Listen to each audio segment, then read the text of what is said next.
C'est ça qui est remarquable avec le phénomène OVNI. C'est que, en réalité, la messe est dite très clairement aux yeux de tout le monde, et y compris du président. Bonjour et bienvenue dans ce 4e épisode de EPAN, une série d'entretiens documentaires sur les phénomènes aérospatiaux non identifiés, plus communément appelés OVNI. Cet épisode, c'est celui que j'aurais aimé voir quand j'ai commencé à m'intéresser au sujet, car il m'aurait fait gagner beaucoup de temps. Comme vous le savez déjà si vous suivez l'actualité du sujet, ou si vous avez vu les premiers épisodes de cette série, en juillet 2023 s'est tenue devant le Congrès américain une audience historique sur la thématique PAN, OVNI, et en novembre 2024, rebelote.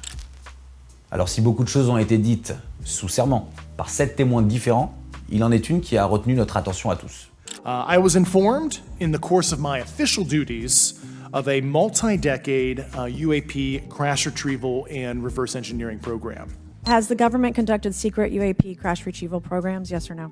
Yes. Were they designed to identify and reverse engineer alien craft, yes or no? Yes. Il existerait aux États-Unis un programme de récupération et de rétro-ingénierie de ces objets exotiques, et cela depuis au moins les années 30.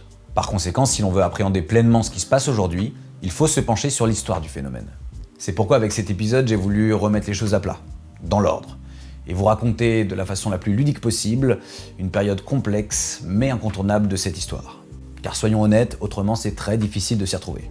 Pour vous, j'ai épluché des kilomètres de documents, d'articles, de vidéos. Ça m'a pris un temps fou, donc j'espère vraiment que ça vous sera utile. Si c'est le cas, je vous serai reconnaissant de me le faire savoir en laissant un petit commentaire, en mettant un like, en vous abonnant à la chaîne, en partageant la vidéo. Pour vous, c'est pas grand-chose et pour ce projet, c'est vrai que ça fait toute la différence. Comme d'habitude, vous retrouverez dans la description de la vidéo des liens qui m'ont aidé à réaliser cet épisode. Vous le savez, cette série n'a pas pour objectif de s'opposer aux sceptiques ou de convaincre les plus curieux. Ce que je souhaite, c'est rapporter en France une histoire négligée, souvent méprisée, mal comprise. C'est de réunir, de trier, d'analyser les éléments crédibles à notre disposition, car il y en a énormément. Alors je vous propose qu'ensemble on essaye de comprendre en mettant de côté nos préjugés.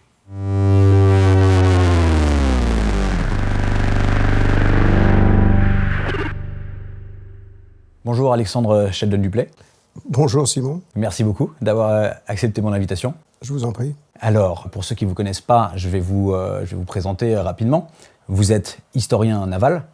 Vous avez travaillé au ministère de la Défense de 87 à 99. Vous êtes chercheur au service historique de la Défense, vous avez été chercheur au service historique de la Défense de 99 à 2020. Conférencier à l'École supérieure de guerre de 2001 à 2021. Et vous êtes auteur de plusieurs ouvrages sur les sous-marins et les porte-avions et la guerre froide. C'est d'ailleurs l'écriture d'un de ces ouvrages qui vous a fait tomber dans le chaudron de l'ufologie. Est-ce que vous pouvez nous raconter ce qui s'est passé ? Alors en fait, c'est un sujet qui m'intéressait parce que feu mon père avait fait une observation, sans savoir de quoi il s'agissait, quand il était lui-même enfant. Et donc c'était en juillet 1947, le 4 juillet 1947. Donc au moment des fameux événements de Roswell, mais à l'autre bout des États-Unis. Et il y a une vingtaine d'années, quand avec un ancien attaché naval américain à Moscou, on a décidé d'écrire un livre qui était sur les perceptions croisées de la menace pendant la guerre froide. Et j'ai voulu faire un chapitre qui allait traiter la perception de ce phénomène par les marines américaines et soviétiques, et comment est-ce qu'il y avait des risques de confusion ou pas, et qu'est-ce qu'on pouvait trouver sur le sujet. Voilà. C'est comme ça que j'ai enquêté, je dirais, et que j'ai recherché sur ce sujet il y a une vingtaine d'années. Donc, j'ai lu notamment ce chapitre dans votre livre. Oui. Vous avez enquêté et vous avez également interviewé directement d'anciens officiers, notamment soviétiques, qui, eux, se sont confiés sur des observations qu'ils avaient faites en mer, notamment. Tout à fait. Non, du côté soviétique, ça a été très intéressant. J'ai trouvé, par chance, le responsable de la section anomalie de l'Académie des sciences. Et alors, il m'a beaucoup aidé parce qu'il m'a donné en particulier la copie des instructions de la marine soviétique de 1978. Et il m'a expliqué comment la marine soviétique s'était intéressée au sujet. Alors, j'en ai rencontré d'autres de ces mêmes officiers. Le phénomène qui moi, m'a paru très intéressant à l'époque, c'était un phénomène sonore qu'ils entendaient lorsqu'ils franchissaient une passe qu'on appelle le Gyuk. Les sous-marins soviétiques étaient très très attentifs lorsqu'ils franchissaient cette passe, ils essayaient d'être le plus silencieux possible, et ils entendaient très souvent un bruit qu'ils n'arrivaient pas à qualifier, et ils se demandaient s'il s'agissait d'un moyen de guerre psychologique pour les États-Unis de leur signifier qu'ils avaient été détectés, ou s'il s'agissait d'un animal marin, par exemple d'un calamar géant, ou voilà, ou enfin, et c'est là où ils introduisaient ces objets sous-marins non identifiés. Et donc j'ai eu plusieurs témoignages sur ces sons qu'ils comparaient à des croissements de grenouilles. И создалось впечатление, что это движущийся объект. Смущала не только подвижность квакеров, но и их количество. За службу их столько было много, поэтому если бы сказать, что один квакер там, 1, 2, 3 там за поход, а квакеры практически каждые сутки по несколько штук обнаруживаются, наносятся, анализируются и по частоте, и по месту. Их столько много обнаружено за нашу службу. Alors, toujours dans les sous-mariniers, j'ai un sous-marinier qui avait commandé un sous-marin qui était exactement comme le Kursk, c'est-à-dire de la classe Oscar II, donc sur l'énorme OTAN, et il m'a répondu un petit peu sous le sceau de la confidence, mais il m'a dit qu'il avait eu l'expérience directe d'un objet qui, plusieurs fois, se déplaçait autour de son sous-marin, et donc il ne l'a pas vu puisqu'il était en immersion, mais il le détectait avec les senseurs du sous-marin et qui se déplaçait à une vitesse qui était tout à fait impossible, une vitesse qui était de l'ordre de 200 nœuds, c'est-à-dire qu'on s'approche des 400 km/h, et qui se déplaçait autour de son sous-marin. Запад ищет советские подводные лодки повсюду, но военные специалисты растеряны. Обнаруженные субмарины иногда демонстрируют просто невероятные характеристики. C'est des choses qui semblent être corroborées aujourd'hui, notamment côté américain, cette fois avec Tim Gallaudet, qui s'intéresse, un ancien vice-amiral, qui s'intéresse activement à la question des objets sous-marins. C'est une question qui revient de plus en plus. Disons qu'il y a aujourd'hui, avec ce qui se passe aux États-Unis depuis 2017, une beaucoup plus grande, une parole libérée. Donc le Tim Gallaudet, qui a été l'océanographe en chef de la marine américaine, qui a été l'administrateur de l'administration océanique et atmosphérique des États-Unis, est une personne éminente. Il a un background scientifique et il a décidé d'être militant sur cette question, c'est-à-dire d'encourager justement la recherche ouverte. Tim, you've said publicly that you think UFOs, UAPs, are the story of the century. Now, I happen to agree with you, but why do you say that? Oh, absolutely. We're being visited by non-human intelligence with technology we really don't understand, and with intentions we don't understand at all either. And this is just one of those great big questions. Are we alone or not? And we're learning we're not. I don't understand why more people are not interested in this. I mystify the lack of intellectual curiosity. Bon, il ne rentre pas dans les détails parce que visiblement, évidemment, une partie est classifiée. Mais je dirais ça corrèle tout à fait ce que moi j'ai entendu de ces marins soviétiques. Je me souviens de 2 autres témoignages. Il y avait un témoignage qui concernait un objet manifestement sous-marin, mais qui devenait aérien, qui rompait la banquise et qui avait été, lui, vu par un sous-marin soviétique qui avait fait surface au pôle. Et donc le sous-marin était à la surface au pôle et il a vu un objet qui a rompu la banquise et qui est parti. Например, о том, что неизвестные объекты обладают качествами не только подлодок, но и самолетов. Они вылетают из-под воды буквально под носом у противолодочных крейсеров и на сверхзвуковой скорости уносятся в небо. Moi, quand j'ai fait cette enquête, il y a une vingtaine d'années maintenant, il était très clair de la part de ses interlocuteurs que ce n'était pas américain, parce que les performances étaient tellement différentes qu'il n'y avait pas de doute dans les esprits. Ни у нас, ни у американцев каких-то подводных лодок, развивающих скорость 300 или, как пишет тут, более километров в час, у нас нет и не предвидится. Merci beaucoup, parce que je trouvais que c'était important de faire une parenthèse mon début d'épisode sur ce chapitre de votre livre et sur la question des ovnis qui sont donc aussi sous-marins, donc pas forcément volants, donc des phénomènes qui sont aussi observés sous les océans. J'essaie d'en parler dans chaque épisode, à chaque fois, parce que pour moi, c'est absolument indissociable en fait, du phénomène. Il s'agit vraisemblablement du même. Donc c'est important qu'on en parle ensemble. Désormais, j'aimerais qu'on se concentre vraiment sur la partie histoire. On va ensemble démarrer à la fin du 19e siècle sur l'histoire de l'ufologie et on ira jusqu'à la fin des années 60 avec la fermeture du projet Blue Book. Donc ça, c'est un petit peu le cadre dans lequel on va évoluer ensemble. Et juste avant de commencer, vous êtes historien. J'imagine qu'il y a une méthode de recherche quand on est historien que vous avez dû appliquer au sujet qui est le nôtre aujourd'hui. Alors, quelle est cette méthode ? Et aussi, comment, avec un sujet pareil, on arrive à démêler le vrai du faux ? Bien sûr. Alors bon, vous savez, la méthode de l'historien est une méthode balisée qu'on enseigne aux étudiants dès la maîtrise lorsqu'ils font leur premier mémoire de recherche.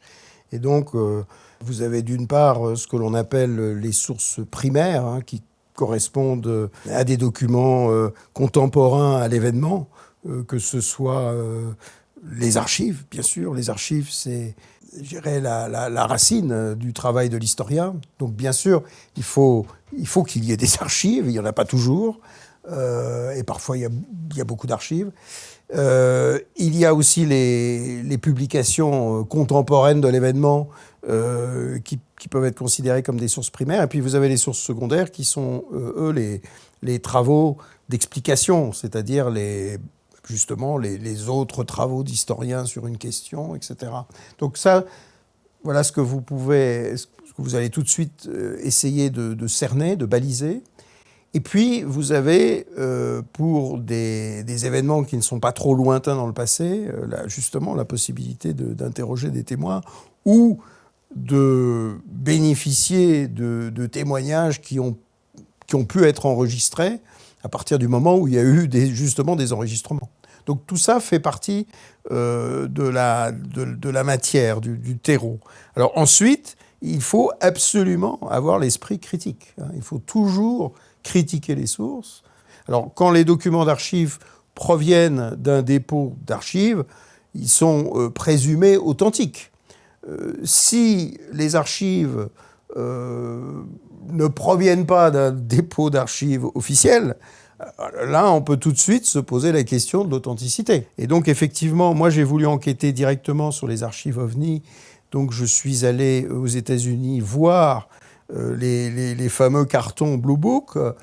Alors, au moment où j'ai fait ma première recherche, donc il y a une vingtaine d'années, ces documents n'étaient pas encore scannés ou disponibles comme normalement, en grande partie, ils devraient l'être aujourd'hui en ligne. Et ce qui m'a forcément frappé à l'époque, c'était l'énormité, la quantité d'archives. J'ai commandé l'année 54, parce que c'est un bon cru en France, et j'ai dû recevoir 58 cartons. Vous voyez. Ouais. 58 cartons. Ok.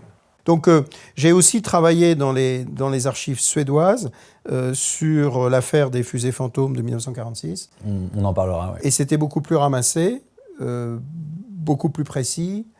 Et je dirais, je n'avais pas l'impression que ça avait été vraiment censuré. Vous voyez, à la différence des archives Blue Book, où là, j'observais qu'il y avait dans des cartons des chemises par observation par état, et j'observais qu'il y avait des chemises vides, mais qui étaient quand même marquées. C'est-à-dire que je présumais, puisque je n'avais pas d'autres informations, je présumais qu'il y avait eu une pièce dans cette chemise. Contenu quelque chose initialement. C'est ce que je présumais. Alors, je dis ça parce que dans les archives américaines, normalement, les choses sont faites de manière remarquable. C'est-à-dire que quand il manque une pièce, parce qu'un service gouvernemental n'a pas voulu qu'elle soit montrée au public, eh bien, il y a un fantôme. Il y a une feuille qui vous dit tel service, à telle date, a décidé de ne pas communiquer cette pièce. Si vous voulez la voir, justement, suivaient la procédure du Freedom of Information, etc. Il est illégal de retirer un document sans le remplacer par ce dispositif. Normalement, c'est ce que je comprends. Donc, j'étais assez surpris de trouver ces chemises vides qui concernaient des observations dans des États et sans ces feuilles de remplacement, voyez, qui normalement que j'avais trouvées dans tous les autres dossiers que j'avais consultés.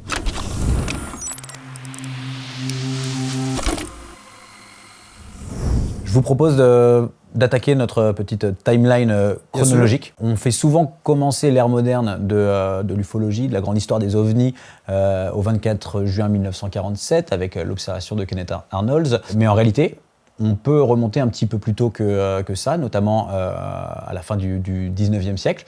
On a quelque chose qui s'appelle donc qu'on a appelé les dirigeables fantômes. Est-ce que vous pouvez nous parler de ça, s'il vous plaît ? Oui, alors effectivement, l'ufologie peut remonter au 19e siècle, même un peu avant ces dirigeables, ces dirigeables mystérieux. On les a appelés The Mystery Airship à l'époque. Ils les appellent airship, donc dirigeables, parce qu'à l'époque, c'est l'apparition aussi de ces nouveaux véhicules. Exactement. Donc il faut bien les nommer d'une façon. Manière. Dirigeables, c'est les premiers objets qui vont vraiment pouvoir être conduits dans nos cieux, quoi. Mais ils ne présentent pas exactement les mêmes performances, quoi. C'est ça le souci. Alors, généralement, ils étaient observés la nuit. Ils étaient observés avec des faisceaux lumineux, donc vus avec des faisceaux lumineux.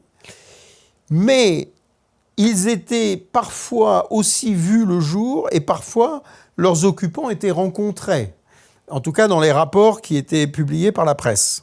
C'est ce qui accréditait vraiment l'idée qu'il s'agissait d'inventeurs qui développaient un nouveau projet d'une manière plus ou moins confidentielle pour protéger la technologie. Mais en réalité, on s'aperçoit que ce phénomène de Great Airship Mystery allait plus loin. Alors d'abord, dans la presse, il y avait aussi des spéculations que ces engins puissent être d'une origine... alors évidemment, à l'époque, on était plutôt axé sur l'explication martienne. Mais il y avait déjà cette spéculation qu'il puisse s'agir d'objets venus d'ailleurs. Et il y a évidemment ce fameux cas, le fameux crash d'Aurora, petite ville au Texas, où là, je dirais, les descriptions sont assez différentes. On sort du narratif qui était présent dans beaucoup de journaux. Et là, on a plusieurs choses d'abord. Là, on a la description de l'incident, puisque l'objet en question va percuter, dans mon souvenir, c'est un moulin à vent ou une girouette qui appartient au juge de la ville. Et l'objet va se cracher, va produire énormément de débris. Et dans la presse locale, on donne la description d'un petit être qui, pour le coup, n'est pas humain, et que localement, on va interpréter comme devant être martien. Et donc, parce que, petite précision sur cette histoire de martien, ça paraît risible presque aujourd'hui. Il faut se remettre dans le contexte de l'époque, donc fin du 19e siècle.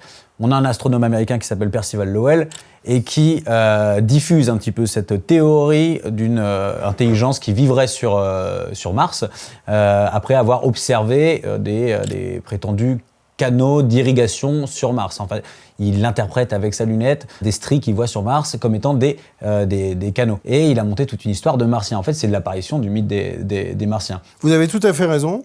Et en fait, ça va être repris un peu par la littérature, ce que vous dites là, puisqu'on va avoir l'ouvrage de H.G. Wells, La guerre des mondes, qui parle justement de martiens.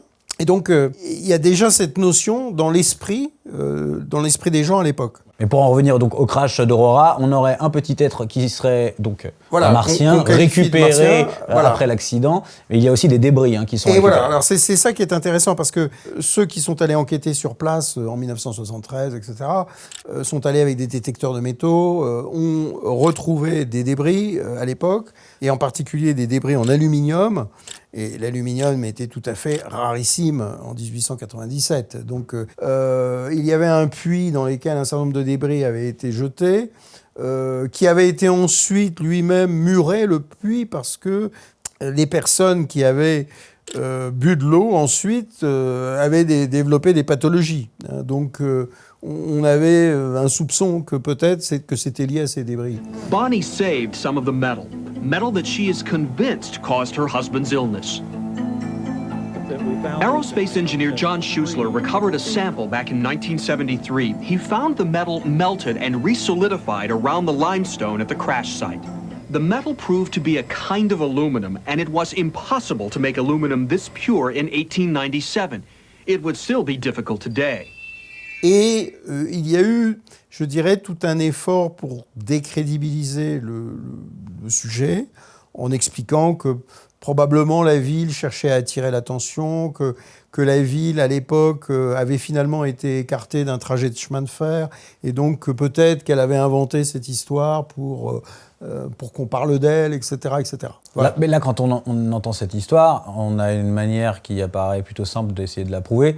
Si un petit être martien est enterré au cimetière local du village, il suffit de déterrer et de trouver le corps. Exactement. Alors donc c'est exactement ce qu'ont voulu faire les gens à l'époque. Donc il y a eu une première... alors, on a retrouvé une pierre tombale. Il y avait une espèce de pierre tombale qui présentait un dessin... le dessin de l'objet, mal dessiné, mais... Il a quelle forme, cet objet ? Il avait une forme un peu oblongue, il avait un peu une forme de cigare. Donc on est déjà sur l'archétype on est un petit peu sur l'archétype. Okay. On n'est pas sur l'archétype de la soucoupe, on est plutôt sur l'archétype d'un cigare. Mais tout de suite, on se heurte à une interdiction de creuser, des autorités municipales, parce qu'en fait, dans ce cimetière, il y a eu beaucoup d'enterrements qui ont été faits sans pierre tombale. Donc, ils ne veulent pas qu'on vienne déranger les morts en allant rechercher. Mais les premiers qui vont enquêter vont avec un détecteur de métal et vont trouver un point précis, qui d'ailleurs correspond au point qui avait été indiqué par un des témoins, un des fils de témoins qui se souvenait bien de l'endroit où ses parents lui avaient dit qu'était enterré l'être. Madame Mary Evans, qui avait environ 15 ans à l'époque, a raconté que sa mère et son père s'étaient rendus sur le site du crash et lui avaient dit que l'aéronef avait explosé et que le pilote avait été déchiqueté et tué dans l'accident. C'était un homme de petite taille, enterré plus tard dans la journée au cimetière local par les hommes de la ville. Ils ont bien trouvé l'endroit, mais on leur a refusé l'autorisation de creuser. Et plus tard, d'autres qui sont revenus, toujours avec les détecteurs de métaux, etc., n'ont plus trouvé de traces de détecteurs de métaux. Voilà. Et la pierre tombable avait aussi disparu. Et donc, à partir de ce moment-là, est venue l'histoire que les autorités étaient probablement intervenues pour retirer entre guillemets, la tombe en question. Ok. Donc voilà pour le crash d'Aurora, le crash d'Aurora, qui est pas loin d'être le premier récit de crash, en tout cas d'une ère à peu près moderne. D'une ère moderne. Voilà. Et qui est intéressant à cause des débris en aluminium et à cause d'un contexte où on peut dire qu'on n'est pas du tout encore dans le contexte, je dirais. Voilà. Ouais, c'est vrai.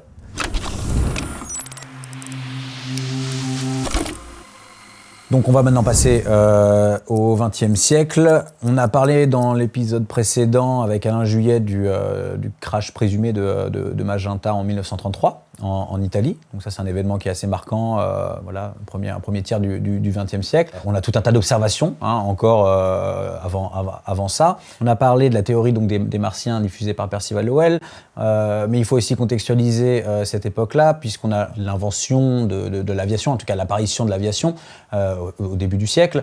Et rapidement, on a aussi la popularisation de tout ce qui est science-fiction, littérature de science-fiction, que ce soit du roman, mais aussi des pulp magazines, dans lesquels on va raconter tout un tas d'histoires donc de science-fiction, de fantastique, et on voit déjà apparaître des éléments qui figureront dans l'histoire à venir en fait des ovnis. Donc il y a quelque chose un petit peu de la poule ou l'œuf, qu'est-ce qui est arrivé avant l'autre, et je pense que c'est important quand même de contextualiser un petit peu tout ça, parce que c'est un des arguments souvent employés par les sceptiques pour expliquer, vous voyez, tout était dans la littérature, c'est forcément qu'ils s'en sont inspirés pour raconter leurs histoires et que tout ça, c'est des projections, quoi, c'est une invention.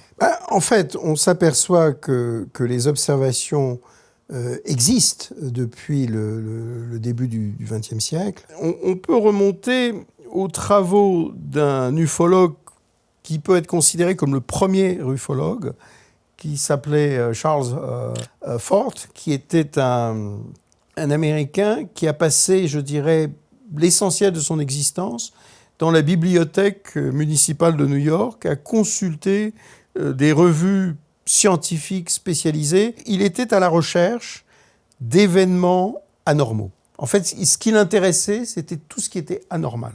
Et il a publié plusieurs ouvrages, dont un qui est le plus connu, The Book of the Damned, le livre des damnés un peu, qui est sorti en 1919, et dans lequel il y a des recensions que l'on peut considérer comme scientifiques dans la mesure où elles sont extraites de publications à caractère scientifique. On n'est pas du tout dans du sensationnalisme. Dans ces observations, il y avait des observations qu'on peut qualifier d'objets volants non identifiés ou même d'objets aquatiques non identifiés, puisqu'il consignait, Charles Fort, des météores. Bon, des météores qui tombaient dans la mer, bon, ça peut se comprendre, mais il consignait également l'inverse, c'est-à-dire des objets qui sortaient de la mer.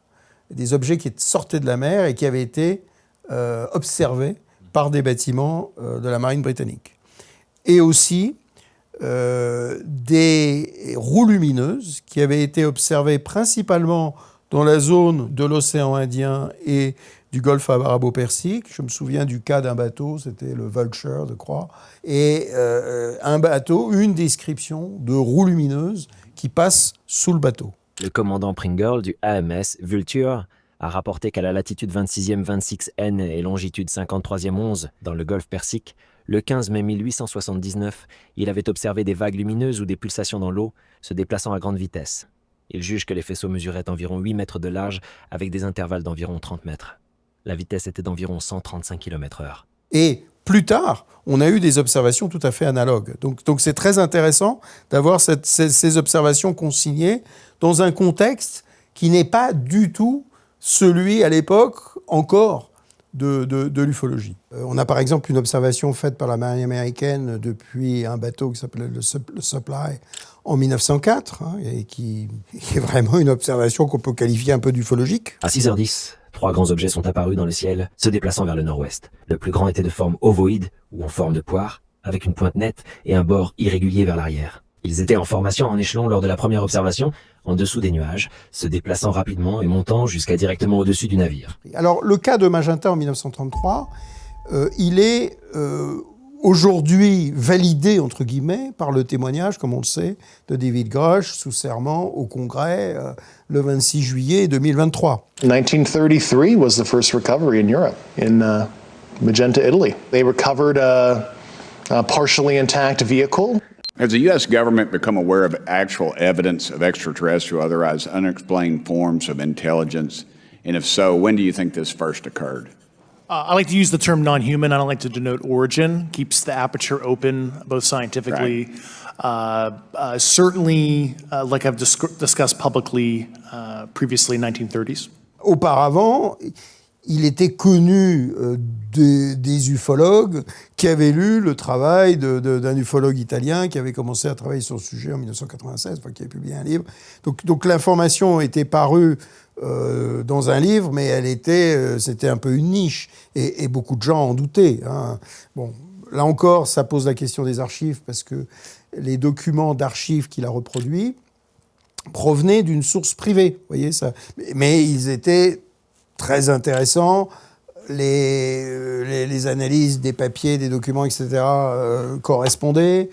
Alors je pense qu'il ne faut pas sous-estimer le fait que dès le début du siècle, il y a quand même des observations dans le ciel, il y a quand même le livre de Charles Fort, le Book of the Damned, paru en 1919. Donc tout ça avant la grande vague d'ufologie. Ouais.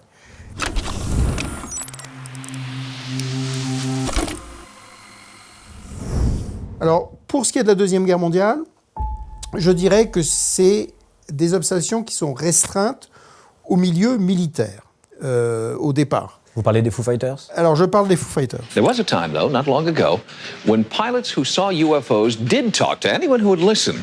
They were the fighter pilots and gunners of World War II, and they saw a lot of very strange things up there. Les Foo Fighters, ce sont généralement des boules lumineuses qui sont vues, observées depuis les bombardiers américains et britanniques, qui bombardent l'Allemagne d'une part et qui bombardent le Japon d'autre part. Donc partout autour de la planète, c'est pas à la uniquement fois en cantonné Europe, à l'Europe. à la fois sur le théâtre Pacifique. Et c'est interprété à l'époque comme probablement une arme de l'ennemi. On ne sait pas très bien comment ça fonctionne. Il n'y a pas a priori de cas d'avion abattu par cette arme. Mais c'est considéré comme une arme ennemie. We'd turn into it, and it would turn with us. And we'd turn away from it, and it would still turn with us. And I put my gun sights on, trying to get on it.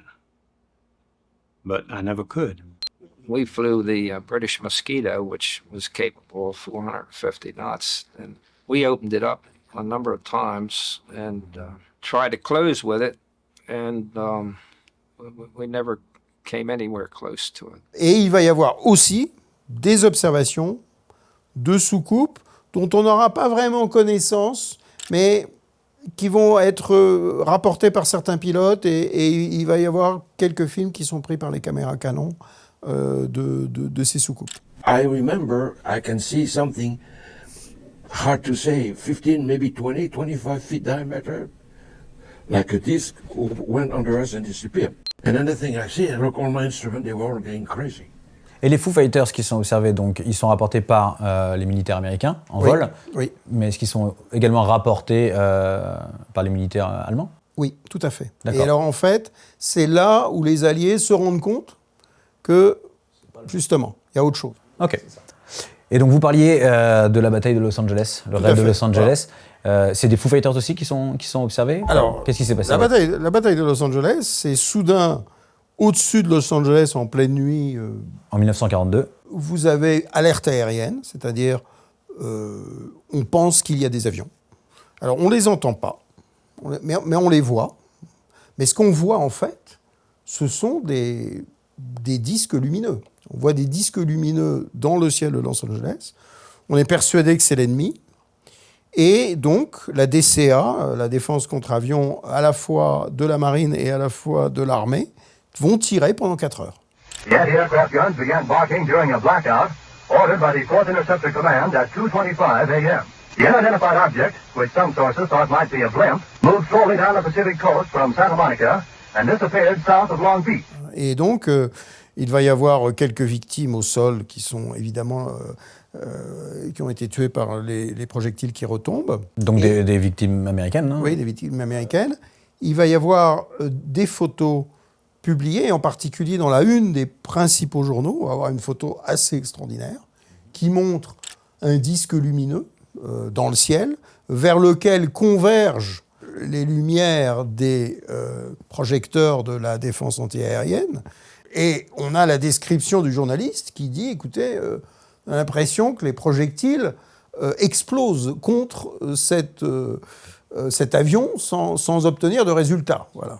Parce que on est en 1942, l'ennemi, donc c'est l'Allemagne ou le Japon. Il y a a priori aucune chance avec les moyens de l'époque qu'il y ait un aéronef avec une autonomie suffisante pour arriver jusqu'aux côtes californiennes. En réalité, je vais vous contredire. Sauf si elle décolle d'un porte-avions. Voilà, alors je vais vous contredire parce que 2 jours avant cet événement, ce qui sans doute explique aussi la perception, vous avez un sous-marin japonais, il a fait surface et il a bombardé les dépôts de pétrole au sud de Los Angeles. Et on sait que les sous-marins japonais, enfin les plus grands d'entre eux, emportent des hydravions.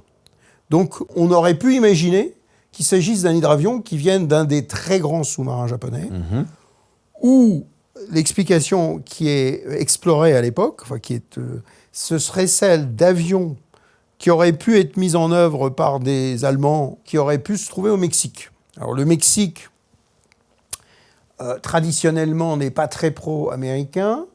depuis que les États-Unis ont amputé une partie de son territoire entre 1846 et 48 dans la guerre avec le Mexique. Et donc, on pense à des agents allemands. Et d'ailleurs, cette affaire de Los Angeles va donner lieu à un accord entre les États-Unis et le Mexique pour l'installation de stations radars américaines au Mexique pour éviter que ça se reproduise. Alors moi, je suis allé justement dans les archives pour essayer de regarder qu'est-ce qu'on trouvait comme rapport. Alors, il y a des rapports déclassifiés qui présentent, je dirais, l'ambiguïté de la situation. C'est-à-dire que on a l'impression qu'il y a certains des avions qui sont immobiles, ce qui est quand même un peu bizarre pour des avions, vous voyez, et d'autres qui avancent très vite. Donc il y a quand même un problème avec l'observation. Ouais. Dans des documents controversés parce qu'ils ne proviennent pas directement d'un dépôt d'archives, les fameux documents Majestic dont je n'ai pas encore parlé, mais qui sont très importants à mon avis aujourd'hui à prendre en compte après la déclaration de David Grush au Congrès le 26 juillet 2023, parce qu'il a validé, si vous voulez, le fait qu'il y ait eu un grand nombre de crashs. I was informed in the course of my official duties of a multi-decade UAP crash retrieval and reverse engineering program. On a d'une part des indications sur la récupération de 2 objets à l'occasion du raid de Los Angeles. L'un par la marine et l'autre par l'armée. Et on a, je dirais, un document qui, lui, sort des archives, donc qui, lui, est, entre guillemets, incontestable. Mais c'est un document qui mentionne la frustration du FBI à ne pas avoir eu accès au disque, je dis bien le disque, récupéré par l'armée.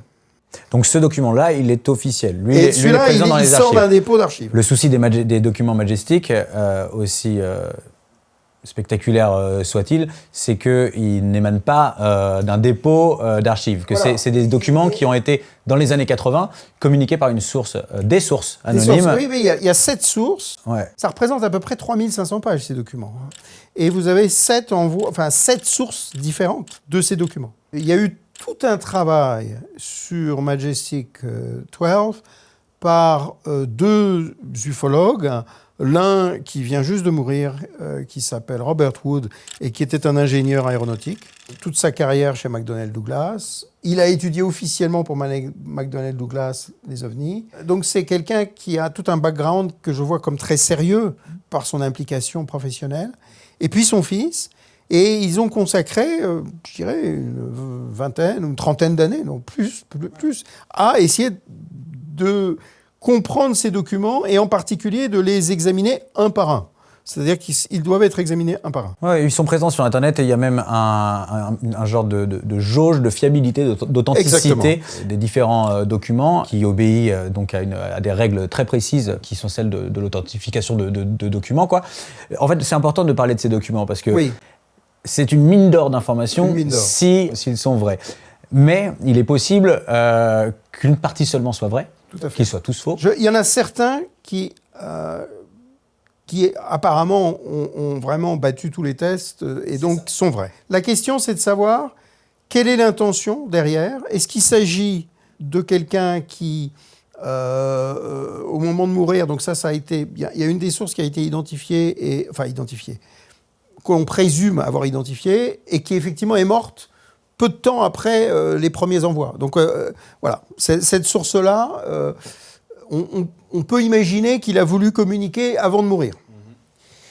Ce qui est très intéressant, c'est que ces documents apparaissent, donc entre 1984 et 1999, si je ne dis pas de bêtises, à une période qui est un peu un creux dans l'ufologie. On n'en parle plus autant, entre autres, parce que justement, l'US Air Force a dit il n'y a plus rien à voir, etc. etc. Et donc, ces documents, effectivement, sont tellement énormes pour certains d'entre eux qu'ils vont tout de suite être discrédités en s'appuyant sur ceux qui ne sont pas crédibles ou qui sont vraiment très douteux dans la série. On présume que certains documents, j'insiste, que certains documents auraient été faux documents auraient été volontairement intégrés ou en tout cas faussement fuités pour décrédibiliser le reste des documents. Si vous voulez, le jeu, donc ce thème, on les appelle les ovnis, nous, parce que c'est bien familier, mais ce thème est profondément lié à la désinformation et à la problématique de l'information du public et de la désinformation du public. Et donc, on peut avoir plusieurs interprétations. On peut considérer qu'il s'agit d'un moyen d'informer tout en désinformant. C'est-à-dire de lancer un ballon d'essai et de préparer les consciences à l'étape suivante. On en parlait dans l'épisode précédent avec Alain Juillet, donc le principe de soft disclosure. C'est ça. Donc voilà, une divulgation douce pour préparer psychologiquement, pas trop brutalement, une population à un changement de paradigme. Parce que si on parle effectivement d'une intelligence qui ne serait pas humaine et qui serait à l'origine de ces objets, on suppose, évidemment le changement le bouleversement de paradigme est énorme. Est énorme. Alors, je dirais, ces documents, alors ce qui est très intéressant dans ces documents, c'est qu'ils sont donc très riches, 3500 pages. Je vous ai dit qu'il y en a certains qui paraissent tout à fait authentifiés, en particulier probablement celui qui est le plus révolutionnaire, puisqu'il s'agit d'un manuel de 1954 sur la récupération de ces objets, avec le mode d'emploi, comment les emballer, comment les transporter, quelles désinformations générer pour les médias locaux, etc. Déclaration trompeuse. Il peut devenir nécessaire d'avoir à publier de fausses déclarations pour préserver la sécurité du site. Les météores. Satellites tombés, ballons météorologiques et avions militaires sont tous des alternatives acceptables. Et ce document a été authentifié en particulier donc par Bob Wood et Ryan Wood, qui ont réussi à retrouver le typiste, l'homme qui a l'imprimerie nationale américaine, le Government Printing Office. Ils sont allés retrouver la personne qui travaillait déjà en 1954 et qui a reconnu une lettre, la lettre Z, qui était toujours un peu décalée. Et il a validé aussi toutes les abréviations qui étaient utilisées dans ce document. Donc ce document a vraiment battu tous les tests. Alors d'abord, il faut le dire, au tout début, une enquête a été ouverte par le FBI pour fuite de documents. Et le FBI s'est retourné vers toutes les institutions, etc. Mais vu la nature des documents, les institutions se sont empressées de dire « Oh non, bien sûr que non ». Et du coup, le FBI a dit « Voilà, il s'agit de faux ». Et donc, c'est devenu un peu la norme de dire qu'il s'agit de faux. Mais ce qui est le plus intéressant sur Majestic 12, c'est qu'il existe un document déclassifié antérieurement à l'apparition des documents Majestic, dans les archives du Canada, qui est le rapport du représentant canadien à Washington pour les questions scientifiques, et qui rédige en 1950 un rapport en disant « Les informations obtenues par l'ambassade canadienne à Washington indiquent les points suivants. Le sujet est le plus hautement classifié aux États-Unis, avec un niveau de confidentialité supérieur à celui de la bombe atomique. Les soucoupes volantes existent. Leur mode de fonctionnement est inconnu, mais des efforts concertés sont menés par un petit groupe dirigé par le Dr Van Varouche. Le sujet est considéré par les autorités des États-Unis comme étant d'une importance capitale. » Et donc, ce document-là a été déclassifié dans les archives canadiennes en 1978, donc avant l'arrivée de ces documents. Donc, les documents Majestic 12, j'invite tous les gens qui nous regardent à se renseigner par eux-mêmes, à aller se faire leur propre idée. Je mettrai le lien dans la description. Qu'on les prenne comme des vrais ou comme des faux. Le travail de recherche, d'enquête qui a été fait par père et fils Wood est franchement colossal et ça vaut le coup de se renseigner, ne serait-ce que sur cet aspect. Voilà pour clore la parenthèse Majestic 12. On va traverser l'Atlantique et on est en 1946. On va du côté de la Scandinavie où on observe aussi des choses dans le ciel. Oui, alors c'est ce qu'on va appeler les fusées fantômes. À l'époque, on va présumer que les soviétiques qui ont occupé la partie orientale de l'Allemagne, et en particulier qui occupent Peenemünde, où il y avait le site de lancement des missiles V1, V2, enfin de l'expérimentation de ces missiles, on continue à procéder à des tirs, enfin c'est l'interprétation, et que dans le contexte de l'après-Deuxième Guerre mondiale, ils cherchent à intimider la Suède pour s'assurer que la Suède reste neutre. Donc c'est un peu l'interprétation géopolitique qui est donnée, et donc il tire dans les cieux suédois. Voilà. C'est un peu comme ça que c'est compris. En réalité, lorsque l'on regarde, d'une part, enfin qu'on regarde les archives de l'époque, on s'aperçoit que très vite, les Suédois comprennent que ce n'est pas cela. Alors les Suédois vont faire un travail très systématique. Ils vont essayer de renseigner chaque trajectoire. Försvarsstaben, flyg- och luftförsvarsavdelningen 1946. Rapporter angående rymdprojektiler. Et ils vont interroger tous les pays limitrophes pour avoir des informations, et ils vont découvrir qu'à chaque fois, il y a des observations aussi dans ces pays, et ils vont reconstituer les trajectoires. Et les trajectoires de ces objets viennent de tous les azimuts. Donc elles ne viennent pas du tout exclusivement de Peenemünde. Donc je dirais la thèse de Peenemünde ne marche pas.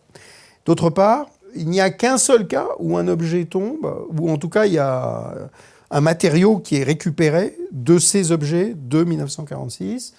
Et d'ailleurs, ça va donner un chapitre très intéressant dans le livre du responsable du renseignement technique britannique de la Deuxième Guerre mondiale. Il s'appelle Reginald Jones. Il a écrit un livre qui s'appelle Most Secret. Et il consacre le dernier chapitre de son livre qui traite du renseignement technique pendant la Deuxième Guerre mondiale à cette question. Et il met en doute les observateurs humains, puisqu'on lui rapporte des vitesses qui lui paraissent impossibles. Donc il estime que les gens doivent mal calculer, mal regarder leur montre, puisque les vitesses lui paraissent impossibles. Quant aux matériaux qu'on lui fait parvenir, on lui envoie un matériau, là encore, l'analyse révèle une composition qui serait inconnue. Et il dit, écoutez, qu'est-ce que c'est que ça ? Voilà, tout ça n'est pas très sérieux, et il pense que c'est de la coque, enfin que c'est quelque chose finalement d'assez explicable. Voilà. Ça paraît impossible, dans ce cas-là, c'est que c'est faux. Här är löjtnant Irholm då, som jagade en spökraket i luften. Honom intervjuade jag vid flera tillfällen. Och här är hans rapport då. Här ser man verkligen hur han har kommit här med sitt flygplan. Och så får de syn på projektilen komma från vänster. Så de följer efter den då? Ja. Och sen tar de upp jakten på den. Men den navigerar undan då på något vis. Ja, han skriver här att han är övertygad om att den slog ner i vattnet, men kunde på grund av björkridån inte se nedslaget. On va traverser à nouveau l'Atlantique, on retourne aux États-Unis, 24 juin 1947, donc c'est une date emblématique de l'histoire de l'ufologie, c'est l'observation de Kenneth Arnold. Pourquoi cette date fait date plus qu'une autre ? Alors, sans doute parce que Kenneth Arnold était considéré comme quelqu'un de sérieux, qu'il avait une réputation d'entrepreneur, etc. C'était un pilote amateur. Là, il participe à la recherche d'un avion militaire qui est tombé autour du Mont Rainier. Il va survoler le Mont Rainier. Il a d'autres pics, d'autres montagnes à proximité. Et il va faire cette observation d'objets. It was an echelon formation of very peculiar-looking aircraft, and they were rapidly approaching Mount Rainier. And it was at about this point, when I got here, I could see their tail surfaces, or the rear end of them, and the second craft from the rear had a more or less crescent-shaped look, and it had a hole in the center of it. And of course, I kept mulling in my mind, that's the damnedest looking airplane I ever saw. Alors, son observation va donner naissance à l'expression soucoupe volante, même si les objets qu'il a observés ne sont pas exactement des soucoupes. C'est la manière dont il se déplace. C'est la manière dont il se déplace qui ressemble justement. Il est décrit comme étant une soucoupe qui rebondirait sur l'eau, quoi. Exactement. Il décrit pas forcément cette forme. La forme qu'il décrit, c'est plutôt un boomerang, quoi. Oui, c'est ça. Une aile volante. Un peu une aile volante, exactement. Ouais. Les hasards de la vie, moi j'ai survolé exactement la même zone dans un avion et... Vous n'avez rien vu ? Alors, je n'ai rien vu, très malheureusement. J'étais là avec mon appareil photo. Mais ce qui est très intéressant, c'est qu'on voit les différentes montagnes et qu'on comprend très bien qu'avec son chronomètre, il a pu facilement mesurer entre telle montagne, tel pic, le temps qu'ils ont mis. Et c'est comme ça qu'il va revenir, il va donner une vitesse précise pour ces objets. Je ne me souviens plus du chiffre exact, mais en tout cas, c'est une vitesse qui est bien au-dessus des avions de l'époque. Et donc, immédiatement, la spéculation, c'est que l'US Army ou l'US Navy ont un avion secret. Et cela expliquerait cette vitesse. Et il y a un démenti de l'US Army, de l'US Navy. Non, c'est pas des avions à nous. Ouais. I've seen something. Hundreds of pilots have seen something in the skies. We have dutifully reported these things. And we have to have 15 million witnesses before anybody's going to look into the problem seriously. Il y a ensuite d'autres observations au-dessus des États-Unis. Et il y a ce communiqué de la base aérienne de Roswell qui est remarquable parce que c'est la base aérienne qui prend l'initiative. The Army may be getting to the bottom of all this talk about the so-called flying saucer. As a matter of fact, the 509th Atomic Bomb Group headquarters at Roswell, New Mexico, reports that it has received one of the discs which landed on a ranch outside Roswell. Personne ne va lui poser de questions, personne n'est au courant d'un crash. Parce que Roswell, c'est juillet 47, et Kenneth Arnold, c'est juin 47. Fin juin 47. Il faut bien comprendre le mouchoir de poche dans lequel ça se passe. Et je pense que le communiqué de presse, c'est le 8 ou le 9 juillet 47. Et donc, c'est très proche. C'est-à-dire, tous les esprits sont encore chauds. Et c'est l'US Army Air Force. La base de Roswell n'est pas une base neutre, parce que c'est la première base où vous avez des bombardiers avec l'arme atomique qui sont déployés de manière opérationnelle normale. Vous voyez. Et donc, dans les 3 heures, comme on le sait, il y a un démenti. Le même porte-parole revient, reconvoque les journalistes, leur dit « Excusez-moi, c'était un ballon météo », et montre des débris. Et je dirais le lendemain ou le surlendemain, l'affaire est tombée. Parce qu'en fait, on a une explication, c'était finalement un ballon météo. On a une photo de Jesse Marcel qui pose avec le ballon. Exactement. Voilà, le dossier est clos. Et le dossier est clos. Ouais. C'est plus tard que ça reviendra à Roswell. Ça reviendra. Alors, on va pas pouvoir tout à fait. reprendre toute l'histoire voilà. de Roswell, mais c'est encore un mystère aujourd'hui, clairement. Ah non, mais je dirais qu'aujourd'hui, enfin, par les travaux de recherche qui ont été faits sur Roswell, par les investigations en particulier de Stanton Friedman, après coup, les éléments apportés par Majestic. Mais avant Majestic, on a eu tout le travail de Stanton Friedman qui a réussi à localiser 27 témoins. We were in the grocery store in San Diego where we had lived for many years, and we were at the checkout stand, and here was a paper, the Globe, I believe it was. Here was all of the story about it. In fact, I still have the papers here. And he said, he took a look and he said, I've been wanting to tell you about this for years.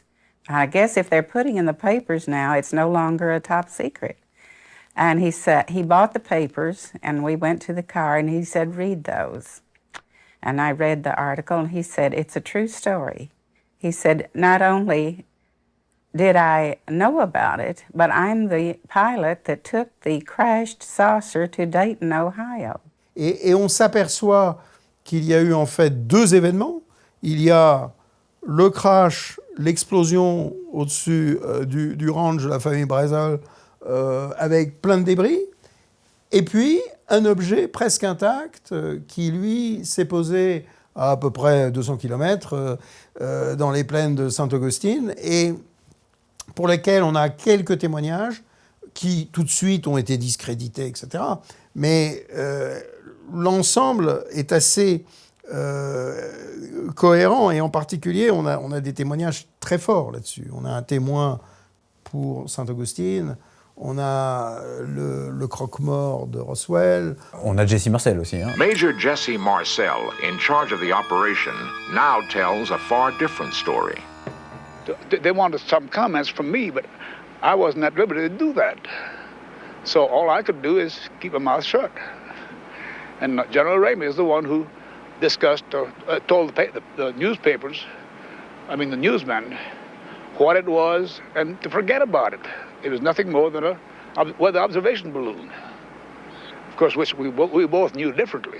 It was not anything from this earth that I'm quite sure of, because I was, being an intelligence officer, I was familiar with just about all materials used in aircraft and in our air travel. This is nothing like that. It could not be. It could not have been.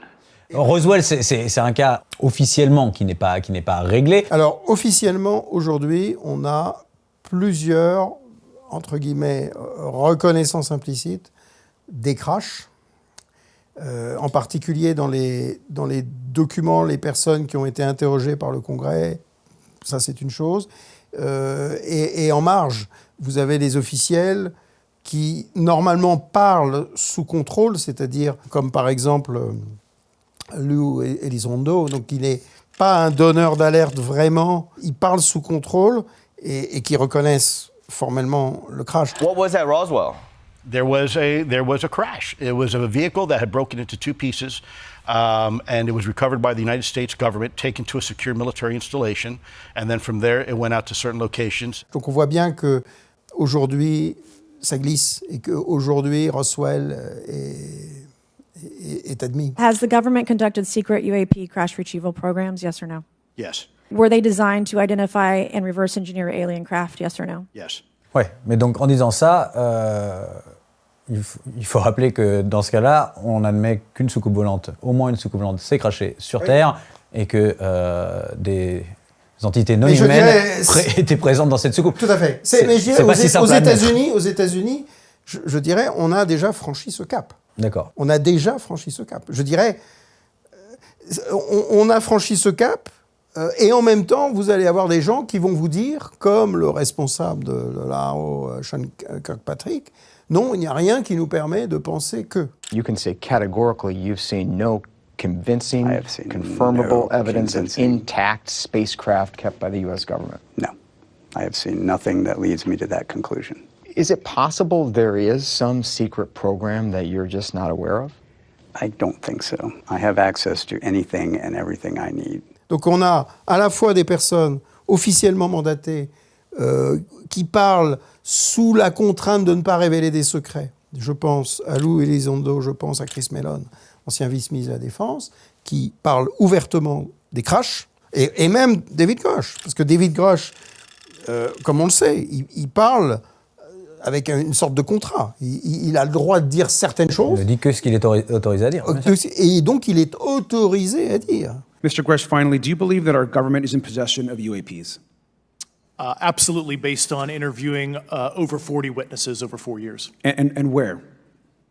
I know the exact locations, and those locations were provided to the Inspector General, and some of which to the intelligence committees. I actually had the people with the first-hand knowledge provide a protected disclosure to the Inspector General. Donc c'est pour ça que tout à l'heure, quand je vous parlais de cette problématique que vous évoquiez là, du soft disclosure, je pense qu'on est tout à fait là-dedans. Are you read into secret UAP crash retrieval programs? We would have to have a conversation in a closed session, ma'am. I signed documentation 3 years ago that restricts my ability to discuss specifically crash retrievals. On joue sous les deux tableaux pour contrôler, voilà, le disclosure. Le disclosure a commencé. Il a commencé. C'est une possibilité. Parce que la France est muette ou quasiment, on peut avoir cette prudence, mais je dirais que dans les faits, on constate que ça a commencé. Bah sans ça, je ne ferais pas ce projet documentaire. Oui, Non, mais c'est vraiment pour aller dans votre sens. C'est qu'effectivement, il y a un nombre d'éléments qui sont réellement troublants. Et donc, en parler, ça me paraît judicieux. Au moins en parler.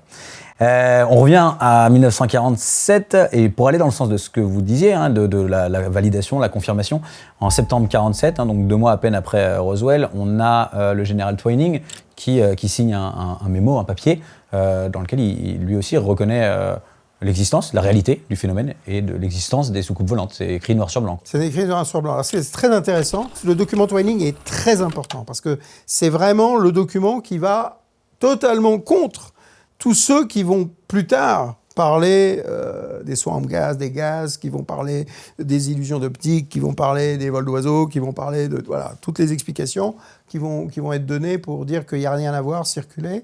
Et là, vraiment, le mémo Twining, document officiel, montre bien que dans l'US Army Air Force de l'époque, on considère que c'est bien réel. Voici l'avis formulé par ce commandement concernant les soi-disant disques volants. Le phénomène rapporté est quelque chose de réel et non imaginaire ou fictif.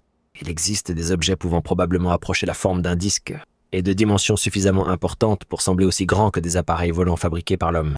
Pour rester du coup avec le général Twining, en décembre 1947, lui sera à l'origine du projet SIGN, qui est le premier projet officiel d'enquête du phénomène OVNI aux États-Unis. Est-ce que vous pouvez nous parler un petit peu donc de cette première enquête? Qu'est-ce qu'on y découvre? Qu'est-ce qu'on sait aujourd'hui de ce qui a été fait à l'époque? Alors en fait, on voit bien que les autorités américaines à cette époque se rendent compte qu'elles ne contrôlent pas ce qui se passe. C'est-à-dire qu'il y a énormément d'observations dans le public.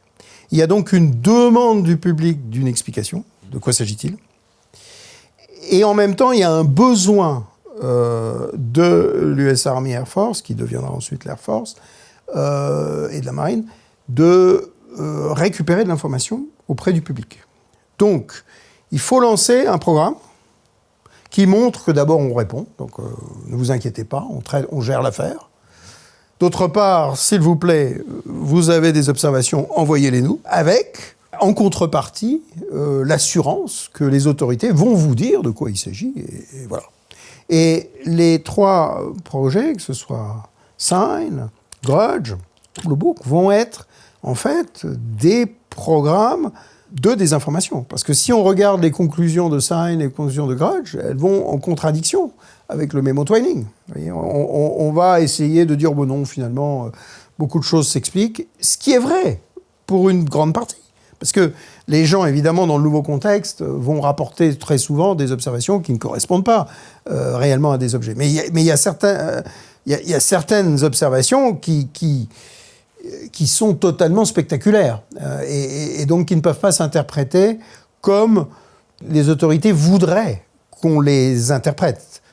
Ballon, bien sûr, et observation des astres. Vénus notamment, voilà. Ça ressort Vénus, souvent, ça ressort presque tout le temps. Ouais. Et justement, c'est l'année d'après l'interprétation qui est donnée pour ce pilote de Mustang. Thomas Mantell, voilà. Qui lui va carrément perdre la vie, soi-disant en confondant donc un objet qu'il aurait suivi avec Vénus. Exactement. À travers des jumelles à fort grossissement, l'objet semblait avoir une bordure rouge en bas par moment et une bordure en haut à d'autres moments. Il est resté immobile pendant 1 heure. L'officier dans la tour a demandé à l'opérateur de la tour d'appeler ce vol et de demander au chef de vol d'enquêter sur cet objet, s'il disposait de suffisamment de carburant. Le chef de vol, le capitaine Thomas Mantell, a répondu qu'il le ferait et a demandé une direction pour localiser cet objet. Alors le chef de vol a signalé que l'objet était à 12 heures, en altitude. Lorsqu'on lui a demandé de le décrire, il a déclaré « Il est lumineux et s'éloigne en grimpant ». Il a ajouté qu'il estimait sa vitesse équivalente à la sienne, soit environ 580 km/h. L'un des avions de son escadrille lui a ensuite demandé de stabiliser son altitude, mais aucune réponse n'a été entendue de la part du chef de vol. Ce fut le dernier message reçu de sa part. Alors, comme c'est un pilote expérimenté, on est un peu surpris que ce pilote expérimenté confonde. D'autant qu'en plus l'étude astronomique du ciel à l'heure à laquelle il a fait cette observation, derrière prouvera que ça ne pouvait pas être, être Vénus. On dira derrière encore que c'était un ballon secret. C'est tout. Donc quand c'est pas l'un, c'est l'autre en général. Donc là, c'était pas le projet Mogul, mais Skyhook qui l'aurait poursuivi dans le ciel.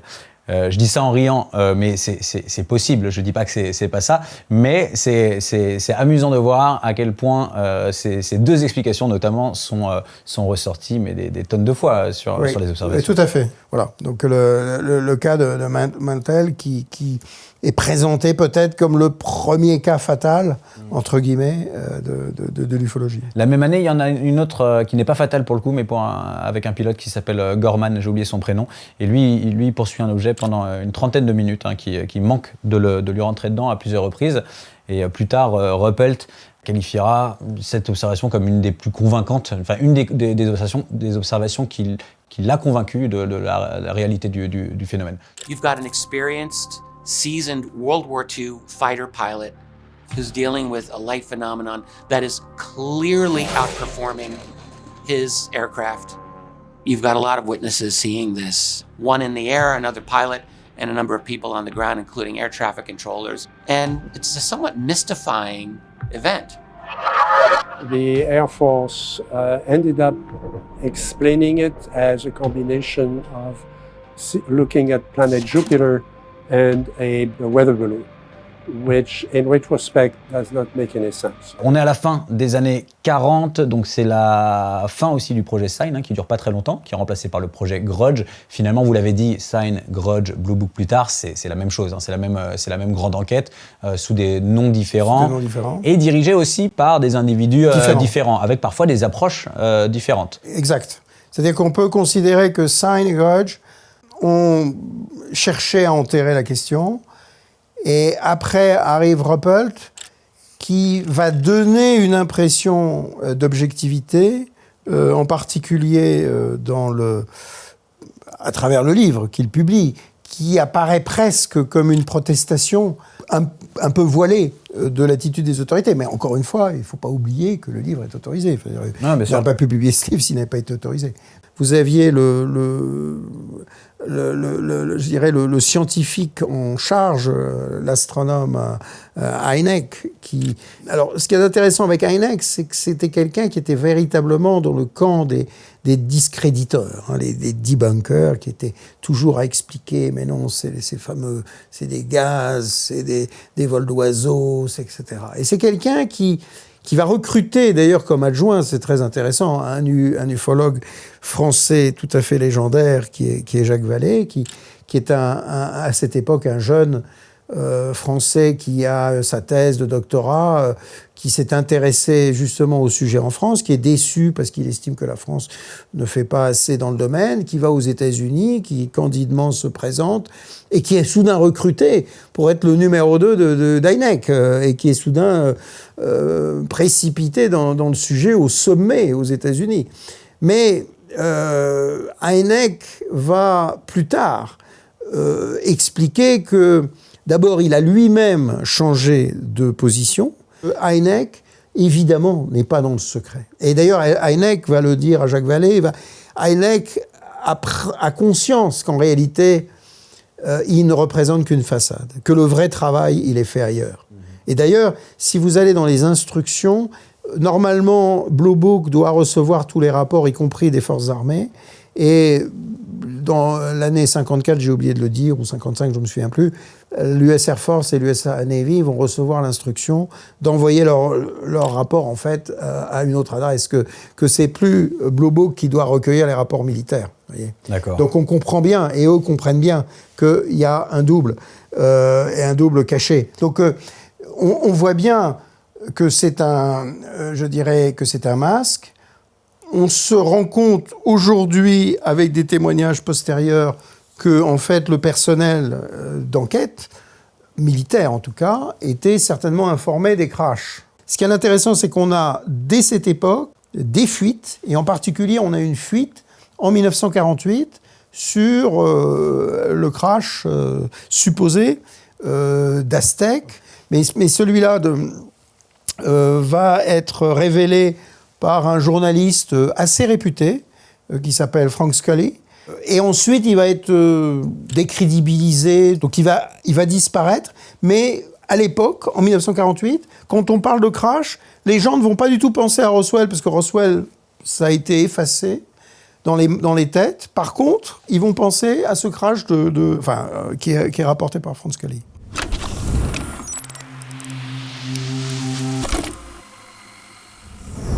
Que Frank Scully, lui, il sortira plusieurs bouquins, dont un qui a vraiment fait date aussi. Ça me permet de vous parler du major Donald Keyhoe, qui lui, tout début des années 50, janvier 1950, sort un livre intitulé sobrement « The Flying Saucers Are Real ». Alors lui, il n'y va pas par quatre chemins. Les soucoupes volantes, ça existe, et elles sont d'origine extraterrestre. Oui, exactement. Et l'armée est au courant et nous dissimule la vérité. Alors ça, c'est vraiment ce qu'il faut retenir, en gros, en substance de son bouquin. C'est quand même ça, début des années 50. Alors, qui est ce major Donald Keyhoe? Parce que lui, ça va être un des chefs de file du mouvement pendant un moment. Tout à fait. Ça va être un des chefs de file. C'est quelqu'un qui est réputé. Mais il va permettre, je dirais, de créer cette dichotomie de la désinformation où on va parler des croyants. Et donc, il va être identifié comme un croyant, comme quelqu'un qui, par un acte de foi, va vous raconter ce qui, en fait, correspond à la réalité de la perception de l'armée américaine. Même dans l'examen des documents d'archives, je dirais sur lesquels il n'y a absolument aucun doute, c'est-à-dire qu'ils viennent des dépôts d'archives. Moi, je pense très spécifiquement à un document que je trouvais dans les archives américaines à College Park, qui donnait c'était un listing des observations entre 1947 et 1949, une compilation des données de l'US Army, des données de l'US Navy, des données aussi rapportées par des observateurs privés. Et là, on voyait dans les commentaires en bas, par exemple de la description d'un mouvement en vol, comportement typique, etc., etc. Donc on avait vraiment l'impression que la personne qui rédigeait savait de quoi il s'agissait et qu'il n'y avait pas de doute. Si vous voulez. Et ça, c'est un document déclassifié. Bien sûr. I'm here to discuss the so-called flying saucers. The Air Force interest in this problem has been due to our feeling of an obligation to identify and analyze to the best of our ability anything in the air that may have the possibility of threat or menace to the United States. In pursuit of this obligation, since 1947, we have received and analyzed between 1 and 2,000 reports. However, there have been a certain percentage of this volume of reports that have been made by credible observers of relatively incredible things. Toujours au début des années 1950, on a un événement célébrissime dans l'histoire de l'ufologie qu'on appelle le carrousel de Washington. Bien sûr, 52. Le phénomène, cette fois, n'y va pas par quatre chemins. Il survole la capitale. Il survole la capitale des États-Unis, Washington. Pendant 2 semaines. Le Capitole. Le Capitole. La Maison-Blanche aussi, oui. Le 19 et le 26 juillet 1952. People at Andrews Air Force Base and at Washington National Airport went outside and could actually see objects in the sky that match positions of blips on the radar scopes. On a plusieurs traces radar. On a des vitesses qui sont calculées qui vont à plus de 11 000 km/h. The senior radar air traffic controller at Washington National Airport, Harry Barnes, wrote his own account of the so-called Washington merry-go-round. He describes the objects as making right-angle turns, as hovering, as reversing their course and moving back upon their path. One radar tracked the objects as moving at approximately 7,000 miles per hour. On a des chasseurs en vol qui sont qui n'arrivent pas à les attraper, qui n'arrivent pas à les rattraper. The Pentagon ordered jets from an airbase in Delaware to intercept the intruders. We were observing about 4 or 5 known flights and about 12 to 14 UFOs, and we saw the flight coming in from Delaware. We could see them on the radar scope, and the moment they came on the scope, all the UFOs disappeared. However, when the jets returned to base, the UFOs promptly reappeared on radar. After the intercept was left, the fact that they immediately came back on the scope, I was very apprehensive. Non, tout à fait. On a du mal à comprendre comment on revient d'un cas pareil, en fait. Mais c'est ça qui est remarquable avec le phénomène OVNI. C'est que, en réalité, la messe est dite très clairement aux yeux de tout le monde, et y compris du président. Talk to you or concern you about the unknown and unidentified flying objects? Oh, yes, we discussed it at every conference that we had with the military, and they never were able to make me a concrete report on it. There's always things like that going on. Flying saucers, and they've had other things, you know. Et c'est là où le livre de Ruppelt, même si je vous dis que le livre de Ruppelt, il est contrôlé, mais il nous explique, Ruppelt, dans ce livre, que là, on est tout près de reconnaître qu'il s'agit d'engins interplanétaires. During a 3-year investigation, I found that many pilots have described objects of substance and high speed. With all due respect to the Air Force, I believe that some of them will prove to be of interplanetary origin. Et puis soudain, il y a reprise en main, qui va être l'œuvre de la CIA, l'œuvre de ce comité Robertson en début 1953, qui va essayer de donner une feuille de route sur la gestion du problème. Là encore, on a aujourd'hui des archives déclassifiées incontestables. Donc on a les archives déclassifiées sur le projet Robertson, sur la Réunion, et qui nous disent qu'il a été décidé de discréditer des gens comme Keogh, de discréditer les organisations qui font de l'ufologie, d'essayer de minimiser, d'essayer de rassurer le public. Le concept du panel concernant un programme éducatif à l'étranger intégrant les efforts de toutes les agences concernées devait avoir 2 objectifs principaux. la formation et la démystification. L'objectif de démystification viserait à réduire l'intérêt du public pour les soucoupes volantes, qui suscitent aujourd'hui une forte réaction psychologique. Cette éducation pourrait être réalisée par le biais des médias de masse, tels que la télévision, le cinéma et les articles populaires. La base de cette éducation reposerait sur des cas concrets qui, bien qu'intrigants au départ, auraient été expliqués par la suite. Comme pour les tours de magie, il y a beaucoup moins de fascination lorsque le secret est connu. Et donc on part d'un pic, parce que franchement, 1952, on peut difficilement demander plus. Et là, on parvient néanmoins à basculer sur une autre problématique. Alors, encore une fois, et ce qui est intéressant, c'est qu'on a dans les archives de Blue Book un document qui était très souvent cité par Stanton Friedman, en particulier avant qu'il y ait les documents Majestic, mais le document dont je parle, qui est le rapport spécial numéro 14 de 1955, est un document classifié de Blue Book, où, là encore, il y a la description des différents types d'objets observés. Et quand vous regardez le document, enfin, la manière dont c'est présenté, il n'y a pas vraiment de doute qu'il ne s'agit pas d'objets fabriqués sur la planète. Et ça, c'est un document officiel qui, plus tard, a été déclassifié et qui est passé. Donc, qui est en contradiction totale avec, évidemment, le panel Robertson, qui est en contradiction totale avec ce qui va se passer ensuite, la fermeture de Blue Book, en prétendant qu'il n'y a rien à voir. Donc pour reprendre la chronologie, on a en juillet 52, on a le carrousel de Washington. Tout à fait. C'est ça. Il y a la création à peu près à la même époque du projet Blue Book.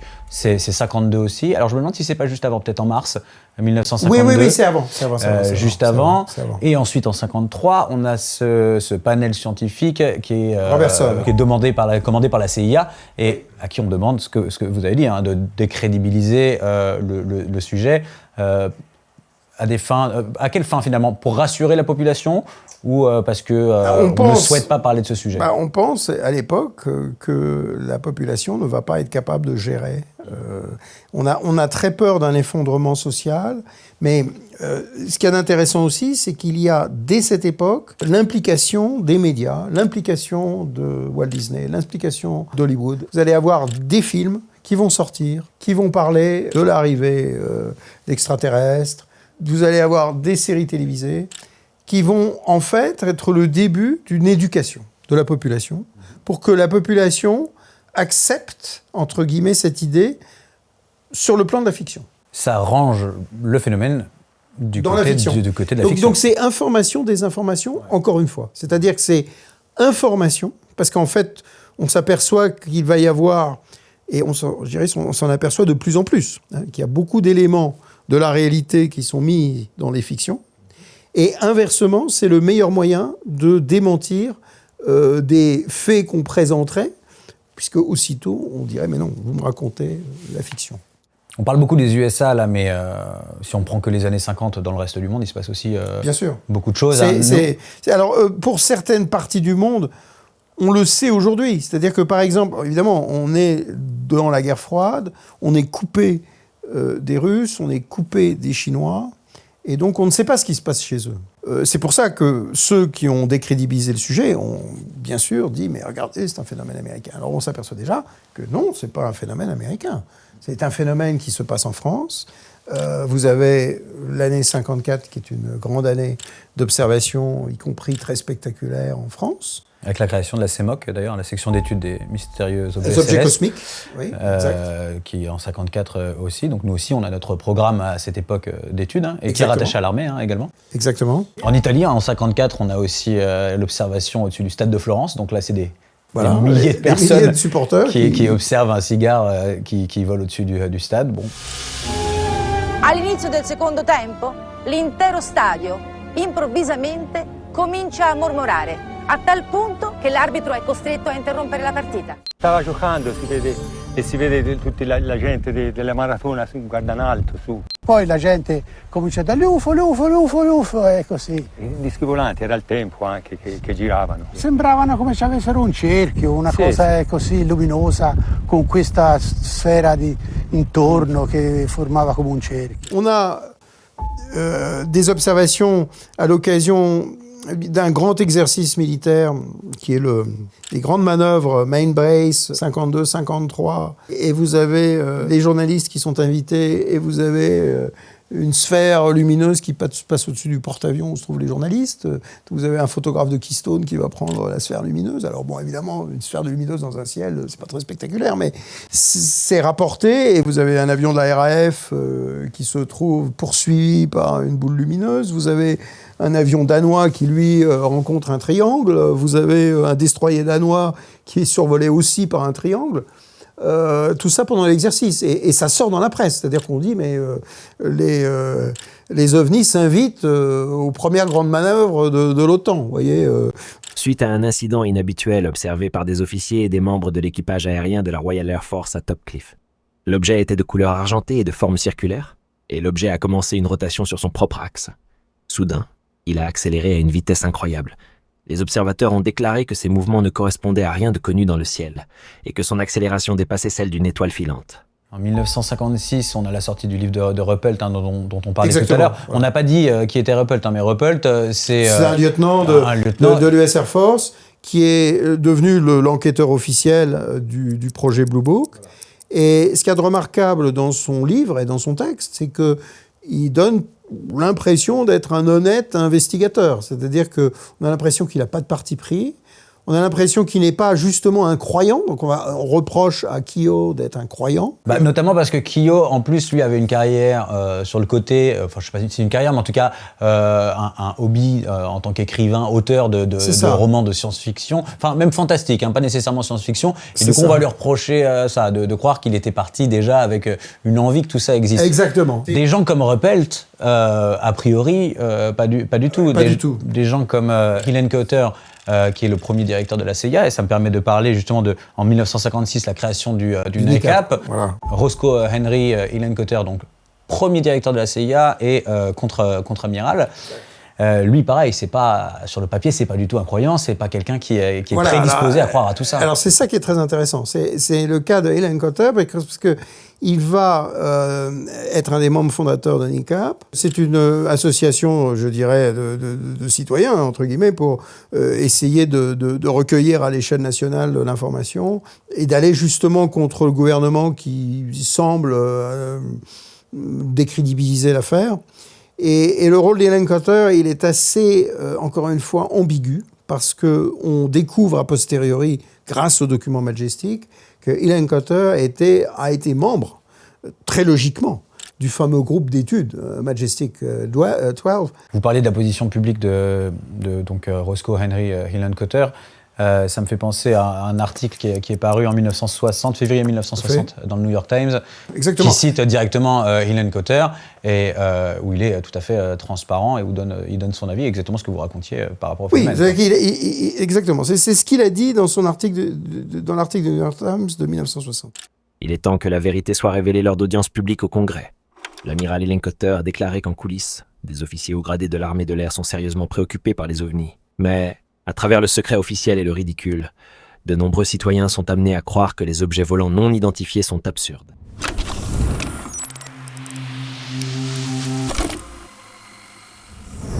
Donc on rentre dans la dernière décennie qui nous intéresse aujourd'hui, les années 60. Oui. Il est impossible de parler des années 60 et du phénomène OVNI sans parler du phénomène des abductions. Exactement. J'en avais pas parlé encore dans aucun des épisodes que j'ai fait jusqu'ici. Mais là, en 1961, on est un petit peu obligé de parler du cas de Betty et Barney Hill, qui est, on va dire, un peu le cas fondateur des abductions. Qu'est-ce qu'il y a à retenir de cette histoire? Pourquoi elle est si célèbre aujourd'hui?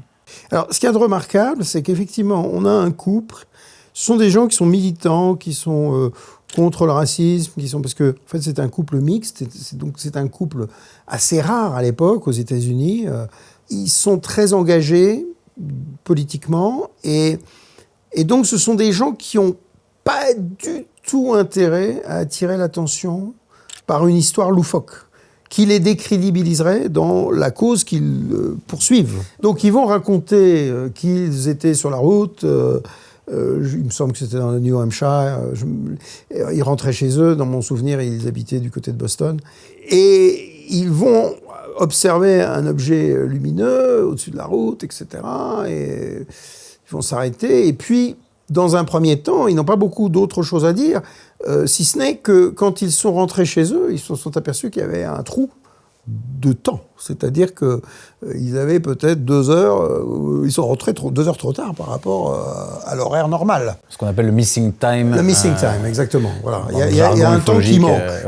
Alors, ce qui a fragilisé le cas pendant assez longtemps, et qui le fragilise toujours aux yeux de critiques, c'est le fait que les détails de cette affaire ont été obtenus sous hypnose. C'est-à-dire que lorsqu'ils se sont l'un et l'autre plaints, d'abord il y avait le mystère du temps passé, et puis l'un et l'autre étaient assez inconfortables, et donc ils en ont parlé à leur médecin, et le médecin a organisé une régression sous hypnose, et là ils ont l'un et l'autre raconté.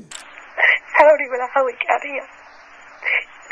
We've been driving, and I don't know how long, and we haven't even been talking. I just been sitting here feeling that something's going to happen. And I'm not really too afraid. Except right now I am. At that time I didn't feel afraid.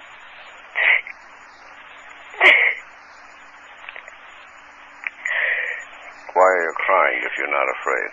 I'm afraid now, but I wasn't. I wasn't afraid. I was afraid when I saw the men in the road. Men in the road? I never been so afraid in my life. Tell me about the men in the road. Dans le témoignage de Betty, Betty dit qu'elle a un échange avec celui qu'elle appelle le leader, le chef du groupe, qui est un peu plus grand que les autres. Donc les autres, les êtres en question, ont là encore, dans ce cas précis, une apparence qui est assez fréquente dans les rencontres dites du troisième type, c'est-à-dire des êtres qui ont à peu près la taille d'un enfant, qui ont des grands yeux noirs et qui ont presque pas d'organes saillants comme le nez, etc. Talk to me about the features in here and what you remember. I mean, look at this one's face in particular. Tell me what we see there. You can see they're very human appearing. Yeah. Only here, the eyes are wider spaced than ours. Okay. See? Right. The nose is smaller and a thin slit for a mouth. No hair, no protruding part of the ear. We were taken on board and we were told to relax, no harm was going to come to us. And we did. And they did some testing of both Barney and me. Ils ont été contraints de monter dans un vaisseau qui lui-même bloquait la route. Ils ont été soumis à une inspection de leur corps qui ensuite devient une constante du phénomène des abductees, des personnes qui sont enlevées, et qui se répète, je dirais, de manière quasiment systématique. C'est-à-dire qu'on examine, on fait des prélèvements sur leurs organes reproducteurs, ça se passe toujours un peu dans les mêmes circonstances, un peu comme sur une table d'opération. And the examiner has a long needle. It's bigger than any needle I've ever seen. And I asked him what he's going to do with it. And he said he just wants to put it in my navel. It's just a simple test. Dans ce cas d'examen, ils ont subi une sorte c'est une expérience assez traumatique, mais et en même temps, côté de Betty, un échange assez intéressant, puisque elle va demander aux autres d'où ils viennent, et ils vont montrer à Betty une carte avec des positions d'étoiles. There it is. Oh, okay. This is the map you drew. Yep. Now, this is amazing, because how much did you know about astronomy? Not a thing. Mais elle va, malgré tout, conserver en tête la position d'un certain nombre d'étoiles. Et il y aura un enquêteur, une enquêtrice qui prétendra plus tard comprendre ce qu'a voulu dire Betty. Despite the fact that Marjorie Fish tried thousands of different combinations of stars to try to match Betty's pattern, she was able to find one and only one pattern that matched angle for angle, line length for line length, what Betty had drawn. Quite remarkably, every one of the stars in the pattern is the right kind for planets and life. The chance of that happening by accident, all the right kind and only the right kind for patterned stars, is 1 in several thousand. We went to Ohio State University to get an expert opinion about the validity of Marjorie Fish's star map work. It took me quite a long time to gain a full appreciation for the work of Marjorie Fish, but it's become apparent over the years that, first of all, the work is, without question, accurate. Le cas de Betty et Barney Hill, c'est extrêmement troublant, extrêmement intriguant. Là on monte d'un sérieux cran dans l'étrange. Ça commence à être un petit peu fort de café pour beaucoup de monde. Mais c'est loin d'être les seuls à raconter ce genre de choses. Ça fait partie de toute façon de l'histoire. Et ça fait partie de l'histoire, c'est loin d'être les seuls. Donc ça lance, je dirais, les abductees. Et puis, il y a des événements cachés du grand public qui se produisent. Vous avez en particulier l'affaire du crash de Kecksburg. To this day, many people who have studied this sighting believe there is a continuing government cover-up of what really happened in 1965. Il a été vu localement, on le présente comme un météore. Mais voilà un objet qui vole beaucoup moins qu'un météore et qui zigzague. Qui change de direction. Qui change de direction, exactement, c'est ça. And it looked like it made a turn and come back again. And when it come back, it seemed like it went down. I got my flashlight and I started down through the woods up to where it was at. There was no wings, there was no tail section, there was no motors, there was no windows, there was no doors. It was big enough for a grown person to stand up in. It had like Egyptian writing, like backwards writing on it. On essaye de cacher aussi l'information qu'il y a un déploiement des forces armées sur le site de Kecksburg, qu'il y en a certains qui sont en combinaison, NBC, c'est-à-dire pour la guerre nucléaire, bactériologique ou chimique. Some military people come to the house and said they'd like to use the phone. They sort of took the house over. We started talking among ourselves, what's going on. About that time, up here on the road, comes a big flatbed truck in. The flatbed went down and empty, and they come back out with something on the back of it covered up about the size of a Volkswagen. I noticed that on the back of the vehicle, it had something that was covered by a tarp. It was about 10 to 12 foot at the base, 12 foot tall. When my friend told me that every question I ever had about UFOs was under that canvas, I was mystified. I don't know how some people can say that nothing ever happened when there were so many people that saw things that night. Something had to happen. I know what I saw, and I'm not going to deny it. At this point, and again, this is not conclusive, at this point, the weight of evidence would point in the direction that this may have been a Soviet space probe. If this was of Soviet origin in 1965, the State Department would have released documentation to me under their Moondust files. To date, none of that information has been forth. En 1966, il y a deux événements qui m'ont paru importants, qui se passent à deux endroits complètement différents de la planète. En 1966, on a en Australie, à Westall, une observation de masse, puisque c'est au-dessus d'une école. Une école, exactement. Là, on a des centaines d'élèves qui observent un objet au-dessus de l'école. Le personnel de l'école aussi exactement, les professeurs observe cet objet. We were out playing sport on the oval. One of the kids yelled out, look up in the sky, you know, it's flying saucers. And I remember we all looked up and it really was a flying saucer. I mean, from what you imagine, a flying saucer, it was a round silver disc. In time to see it lifting off from the oval, it was probably, 50 feet or more in the air at that stage. I see Andrew Greenwood, the science teacher, coming towards me, and he said, "Did you see it? Did you see it?" And he pointed up in the air, and I said, "No, see what?" I have a very, very clear picture of him, and I remember almost exactly what he said. And he said it was up in the sky, it moved at incredible speeds, it hovered. Et certains élèves diront même être allés enjamber la barrière pour aller jusqu'à voir l'objet poser puis redécoller. Et d'ailleurs, on a tout le récit classique de l'armée qui se rend sur place, qui tente de désinformer, qui demandera au personnel et aux élèves de ne rien dire à ce sujet-là, etc. Donc ça, c'est vraiment un cas d'école, sans mauvais jeu de mots. Tout à fait. After a while, trucks turned up with, it looked like army trucks. Right. And there would have been about 20 guys got out. And it appeared that a soldier was using a metal mine detector. He's walking around sweeping back and forth. The two officers decide then time to come back. They come back to the truck and they were gone, and then we could enter the paddock.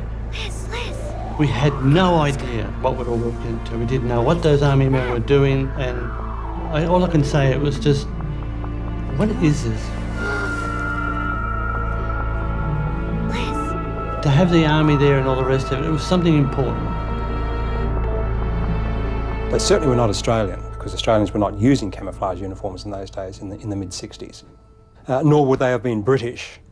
But the description of the uniforms certainly matches those worn by the United States Air Force in the mid-1960s. En 66, encore aux États-Unis, on a aussi une vague d'observation dans le Michigan.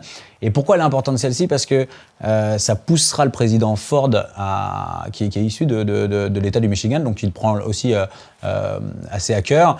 Il est futur président à l'époque, il ne l'est pas encore, et il demandera à ce que des audiences à huis clos soient menées. Et en fait, c'est les premières audiences officielles sur la question OVNI aux États-Unis. On voit que dans l'appareil politique, ça commence aussi à jaser, à se mettre en place, à demander des réponses à l'US Air Force, quoi. The Congress should investigate the rash of reported sightings of unidentified flying objects in southern Michigan and other parts of the country.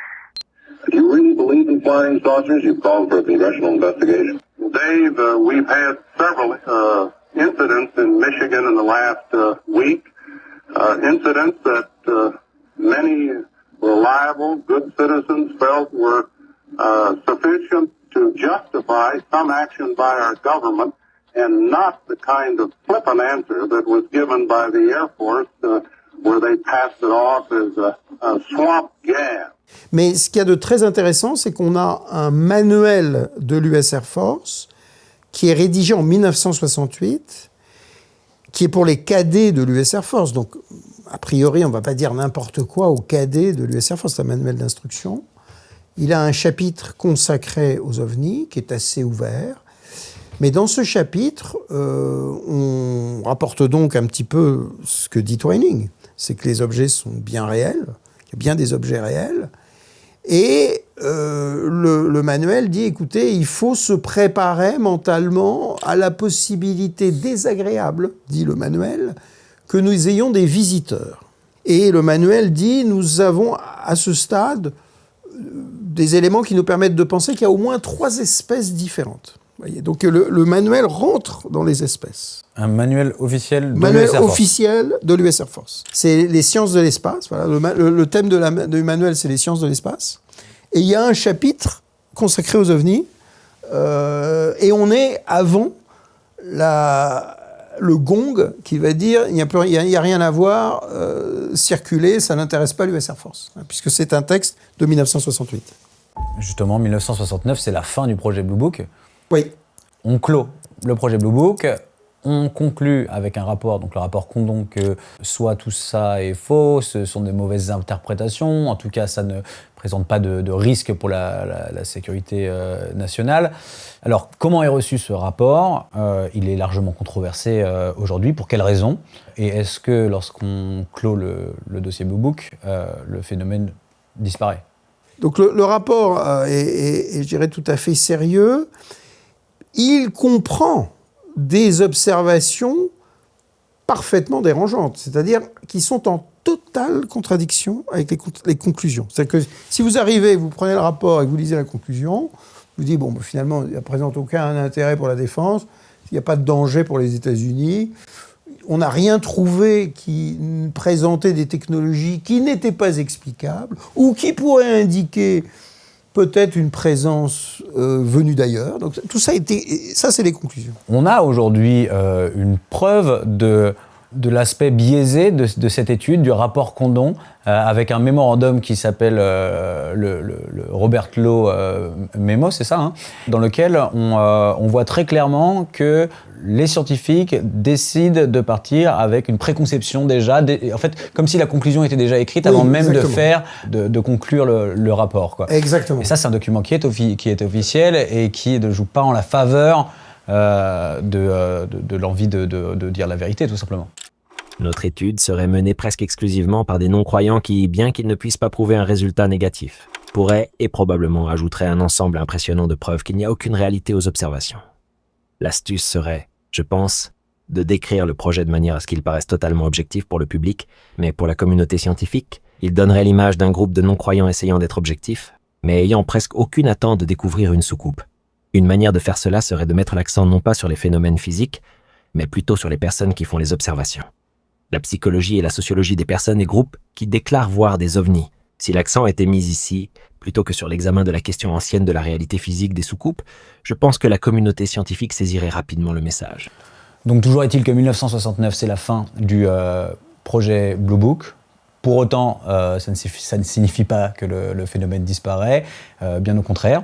Ça, on le verra dans un autre épisode, parce que là, on a déjà couvert énormément de choses sur plusieurs décennies. Petite remarque par rapport à ce qu'on vit aujourd'hui, notamment depuis 2017. 2017, et j'invite les gens à aller regarder le premier épisode s'ils ne l'ont pas vu, article du New York Times qui révèle l'existence d'un programme secret d'études du phénomène OVNI au sein du Pentagone.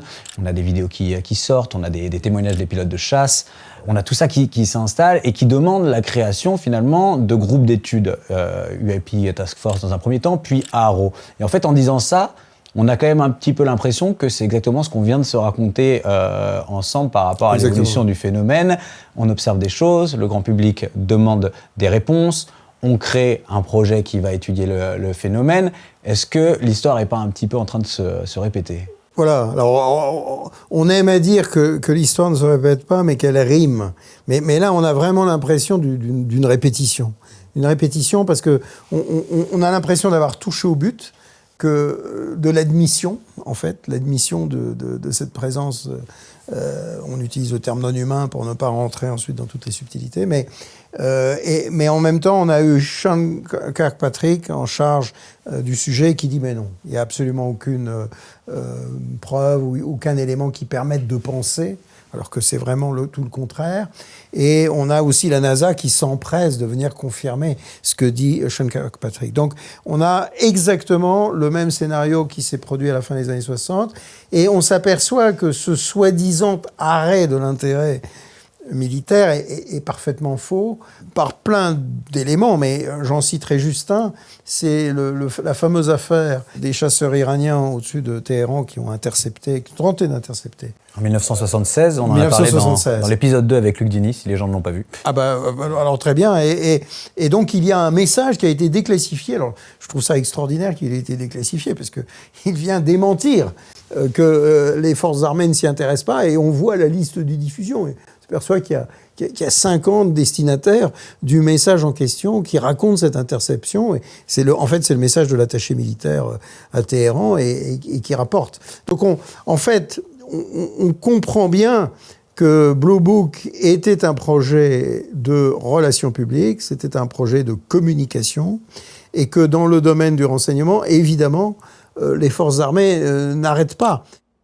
20 octobre 1969. Cette réglementation exige que le commandant d'une base de l'Air Force assure une capacité d'enquête sur les OVNI et que le commandement des systèmes de l'Air Force poursuive le projet Blue Book. J'ai une dernière question à vous poser. À ce stade de votre recherche, quelle est votre conclusion personnelle quant au phénomène et à son origine ? Alors, mon point de vue personnel, à ce stade, il n'y a pour moi aucun doute que nous soyons en présence, à mon sens, de plusieurs intelligences qui correspondent très probablement à des êtres qui viennent de plusieurs autres systèmes solaires, voire éventuellement d'autres galaxies, vu l'immensité. Ce n'est pas surprenant statistiquement. Ce qui est surprenant, c'est la capacité du déplacement et du voyage. D'autre part, il paraît très clair que ces interactions ont existé dans l'histoire de l'humanité depuis très longtemps, et donc que l'on ne puisse pas exclure non plus une présence permanente, ou peut-être même une intelligence technologique dans nos océans, qui voudrait dire que nous, l'Homo sapiens, ne sommes pas le seul maître, ou le maître, vraiment, de cette planète Terre où nous nous trouvons, et où la présence de bases à proximité qui permettent à des espèces venues de très loin d'opérer très facilement dans nos cieux terrestres sans devoir faire à chaque fois l'itération depuis des distances, je dirais, lointaines, avec la réserve que nous ne savons rien des modes de déplacement. Il y avait une étude de la DIA au Pentagone, donc quelque chose de très sérieux, qui essayait d'étudier théoriquement les possibilités de se déplacer à 100 fois la vitesse de la lumière. Donc, vous voyez, bien au-delà de la vitesse de la lumière. Donc, il faut garder l'esprit complètement ouvert sur ce que l'on ne sait pas de la physique. Et évidemment, comme on le sait très bien, on ne réconcilie pas à ce jour la physique quantique et les lois qui ont été trouvées par Einstein. Merci. Depuis le début de cette série, on avait tendance à conclure en restant plutôt frileux quant à l'origine de ces objets. Le fait que ces objets, ce phénomène soit réel, ça c'était quelque chose d'acquis. Vous avez le mérite d'aller un petit peu plus loin et c'est tout à fait respectable puisque c'est aussi les conclusions d'une enquête que vous faites depuis au moins 20 ans, hein, si j'ai bien compris. Donc, merci beaucoup pour votre honnêteté intellectuelle et merci beaucoup d'avoir participé à ce 4e épisode. C'est moi qui vous remercie et je pense que tout le monde doit aller écouter le témoignage du 26 juillet 2023 au Congrès des États-Unis, en particulier ce qu'a déclaré David Grush. Vous me permettez de dire qu'il est présent sur la chaîne. On a fait un petit montage on va dire un petit best-of de ce 26 juillet 2023. Pour ceux que ça intéresse, c'est vrai que ces audiences sont historiques et il faut absolument se renseigner un minimum là-dessus pour se faire son propre avis. Cette audience, si vous voulez, valide énormément de choses qui, justement, étaient considérées avant comme pas certaines, ou douteuses, ou produits d'une désinformation, etc. Affaire à suivre. Voilà. Merci. Je vous en prie. Et voici pour ce 4e épisode. C'était long, c'était dense, mais c'était nécessaire pour comprendre ce qui se passe aujourd'hui. Car vous l'avez compris, les récentes révélations faites devant le Congrès américain sont directement liées à ce que nous venons de voir aujourd'hui. Les différents documents que nous vous avons présentés semblent effectivement corroborer au moins certaines de ces révélations. Si l'on résume très simplement, oui, la réalité du phénomène OVNI était bien connue dans les plus hautes sphères militaires, scientifiques et parfois gouvernementales, et non, l'intérêt qui leur était porté n'a pas disparu en 69 à l'arrêt du projet Blue Book. C'est toute cette histoire et celle qui s'est déroulée depuis qui ressort aujourd'hui. Où, quand et comment elle finira, je ne peux pas vous le dire. Tout ce que je sais, c'est qu'elle continue de s'écrire sous nos yeux et que, personnellement, je trouve ça fascinant. J'espère que cet épisode vous a plu. Si c'est le cas, vous me feriez très plaisir en me le faisant savoir à travers un like, un commentaire, un partage de la vidéo, vous abonner à la chaîne si ce n'est pas déjà fait. Merci beaucoup d'être arrivé à la fin de cette vidéo. On se revoit au 5e épisode.